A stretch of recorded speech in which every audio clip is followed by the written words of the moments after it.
Hi అండి. Welcome to Aishwarya all in one mini vlog. బయట చల్లగా వర్షం పడుతుంది. ఇంట్లో వేడివేడిగా పకోడీలు చేసుకు తినాలనిపిస్తుంది కదండీ అందరికీ. నాకు కూడా అలాగే అనిపించిందనమాట. అందుకే 2 ఉల్లిపాయలు కోసి కొంచెం పకోడీలు వేద్దామని ప్రిపేర్ చేస్తున్నాను.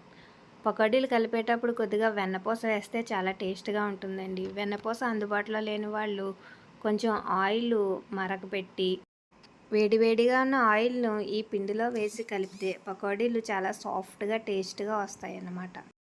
ఇంకొకటేంటంటే మనం సాల్ట్ వేసిన తర్వాత ఆనియన్స్‌లోని వాటర్ అంతా బయటకొస్తదనమాటండి. అందుకే పిండేసిన తర్వాత మనం గట్టిగా పిసికి కలిపినప్పుడు వాటర్ వేయకుండా కలుపుకొని తర్వాత తగినన్ని వాటర్ వేసుకోవాలి. లేకపోతే ముందే వాటర్ వేసుకుంటే కొంచెం జారుగా అయిపోతుంది. అప్పుడు పకోడీలు అంత టేస్ట్‌గా రావు. ఒకసారి ఇలా ట్రై చేసి చూడండి. ఈ వీడియోని లైక్ చేసి, షేర్ చేసి, సబ్స్క్రైబ్ చేయడం మర్చిపోకండి.